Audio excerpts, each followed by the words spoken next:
السلام عليكم ورحمة الله وبركاته.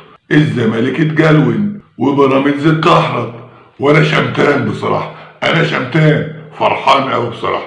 السلام عليكم ورحمة الله وبركاته. اهلا بحضراتكم، يا رب كلكم تكونوا بخير. جمعة مباركة عليكم جميعا. اللهم صل على محمد وعلى ال محمد عدد ما كان وعدد ما يكون وعدد الحركة والسكون وعدد ما احاط في علمه المكنون، صلاة لا تعد ولا ترد ولا يعرف مقدارها احد، يا من صفاته قل هو الله احد الله الصمد لم يلد ولم يولد ولم يكن له كفوا احد. النهارده الجمعه، ما عندناش حجه. النهارده الجمعه وفي ساعه اجابه ان شاء الله. عايزين كلنا كده ندعي الاهلي عشان المباراه النهارده بتاعت الربع النهائي مع الاتحاد السعودي.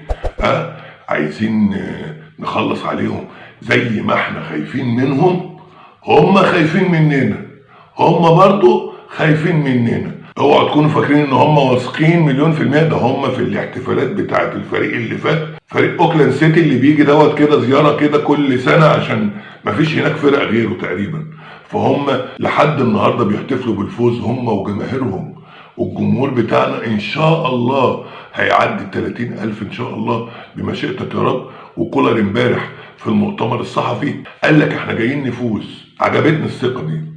قال لك احنا جايين نفوز، وجمهور الاهلي بيضغط علينا عشان دايما عايزنا نفوز. لو تعادلنا بيزعل وبيزعلنا، لكن ضغط الجمهور ده انا مبسوط بيه، احنا مبسوطين بيه وعايزينه، وعايزين دايما جمهورنا معانا. ولما كلموه على المحترفين الكتار قوي، احنا من كل فيلم اغنيه، يعني احنا بنلعب منتخب. المحترفين اللي في الاتحاد قال لك مش بكترهم، الموضوع كله بجودة المحترف. وانا عندي لعيبة محليين يعتبروا برضو محترفين، ولاعيبة كبار ولاعيبة يقدروا يأدوا، ولاعيبة لعبوا قدام ريال مدريد وكانت المباراة سجال في فترات معينة من المباراة. يعني الراجل كان بيتكلم بكل ثقة. وامبارح زاروا كده الملعب بتاع المباراة بتاعت الجوهرة المشعة، زيارة كده خطفة، اتفسحوا كده على النجيلة عشان بس تبقى رجلهم خدت على الملعب. وتوقعات للاعبين على تيشيرتات الاهلي اللي هتتحط في متحف الفيفا. يا ترى في متحف الفيفا تيشيرت للزمالك ولا تيشيرت البيراميدز؟ ده احنا لسه هنيجي للزمالك وبيراميدز. نتمنى النهارده الفوز يا رب، يا رب كملها كده بالستر يا رب. كده الحلقه بتاعت بالليل كده نبقى فرحانين فيها كده يا رب. المصري جلون الزمالك، جلونه. يعني لو كانت الكوره اللي هي بتاعت البلنتي دي جه هدف، كان هيقعدوا يقولوا ده مش عارف ايه وتحكيم وفاول مع انه هابد اللاعب. يعني هو ملوش دعوه بالكوره. طالع عواد خابط الواد على دماغه اللي هو الياس الجلاصي، والياس الجلاصي ضيعها. مش عارف ازاي ضيعها بصراحه. يجي بعدها كوره في القايم من الجزيري من الزمالك، في القايم. طبعا هم هيقولوا بقى الحظ ومش عارف ايه والظروف والجوابات ومش عارف ايه. يجي بعد كده يديهم 7 دقايق وقت. عمرنا ما شفنا الكلام ده. يكون الاهلي محتاج الوقت الضايع ده ويبقى مثلا ضيع منه ربع ساعه ويتحسب له بالكتير قوي 4 5 دقايق، لا اداهم 7 عشان الزمالك يجيب جون. يقوم ايه؟ يقوم المصري من كره مرتده. معرفش لاعبين الزمالك كانت منتشره على خط النص، هوب جلاس قناوي ده لقيته منفرد من نص الملعب. ازاي؟ مش عارف ازاي عدى من اللعيبه دي وبقى منفرد بمحمد صبحي. محمد صبحي طالع له، راح حاططها له في المكان الجميل، هوب انتهى الموضوع. الغريبه بقى ان لما اتحسب ضربه جزاء 5 دقايق اللعيبه بتعترض على البنا اللي كان يبص كده لسيد عبد الحفيظ اول ما يقف كارت. 5 دقايق بيتكلموا مع الحكم ومع ذلك ما يطلعش كارت. البنا ما يطلعش كارت للهجوم، وكل لاعب يقول للاعب التاني لا بس ما تتكلمش خالص، ما تتكلمش، ويروح داخل هو يتكلم، ما تتكلمش هو يدخل. ايه هي الكروت دي اتعملت لينا احنا بس؟ الكروت دي يعني اتعملت لينا احنا؟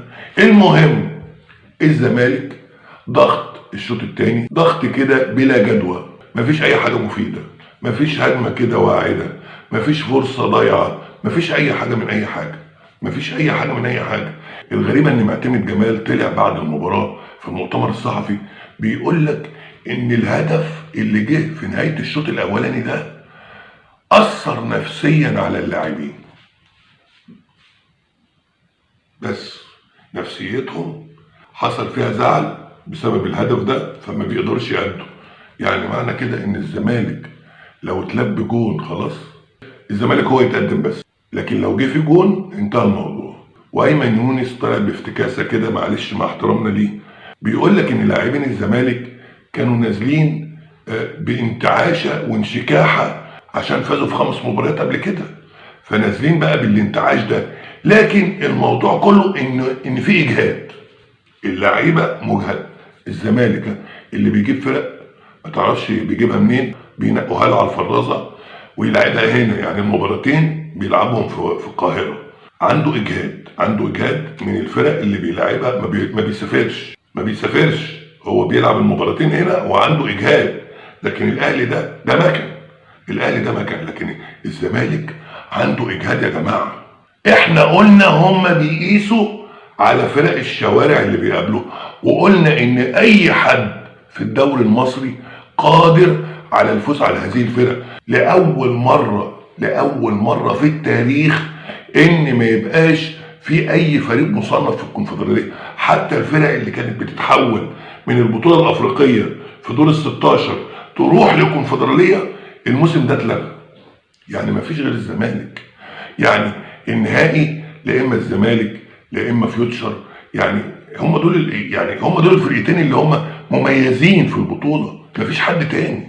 فبيقيسوا نفسهم بالكلام ده والعظمه زي بيراميدز برضه اتكعبل مع بلديه المحله في الارض بتاعته في استاد الدفاع الجوي 2-2، وعبد الله السعيد مضيع ضربه جزاء.